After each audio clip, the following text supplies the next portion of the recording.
in the OSHA safety manual, it has a definition for what is considered intimidating.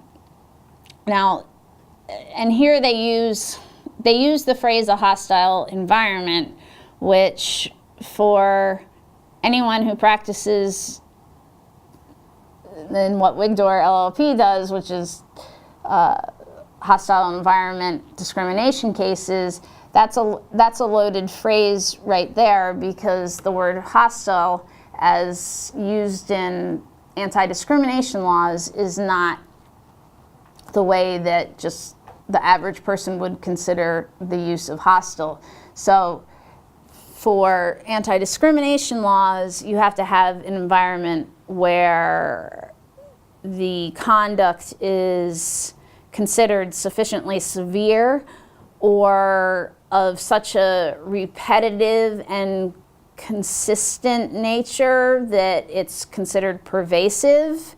And so if it's severe or pervasive, then generally that's enough to hold the employer accountable. So what you can't have is a one-off situation, or maybe over a 2-year period, one coworker says some fairly offensive things to a particular employee, and then that's it. And so what happens is, if it's just let's say Billy says something really offensive to his coworker Mark, but Mark does nothing about it and doesn't tell anybody, but then a year passes, or even 2 years, and Billy says the same thing again to Mark.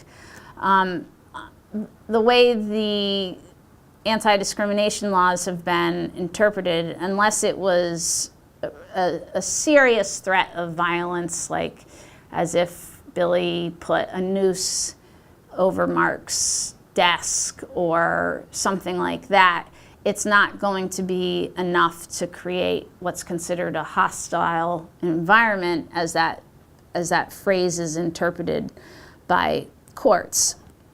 Now here the OSHA definition has conduct that would frighten, alarm, or inhibit others. So again, physical, I think everyone can agree that it's easy to define those situations that cross the line when somebody's yelling, shouting, or there's such physical intimidation that you have one employee like literally getting close physically to another employee and shouting. That would clearly be crossing the line.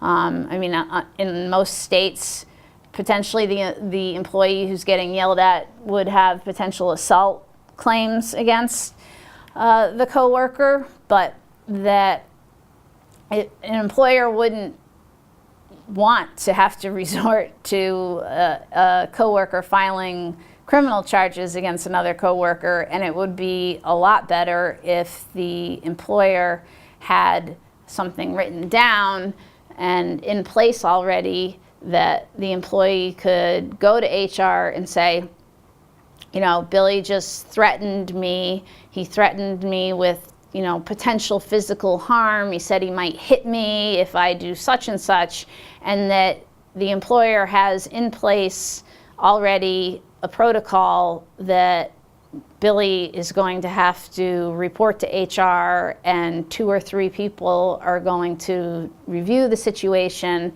and he's probably going to get written up and put on probation. And if it happens again in X amount of days, then without question, he's terminated. And I think that once you're into the realm of potential physical aggression, that there's really no question that an employer is entitled to and should immediately terminate an employee who's engaging in that conduct.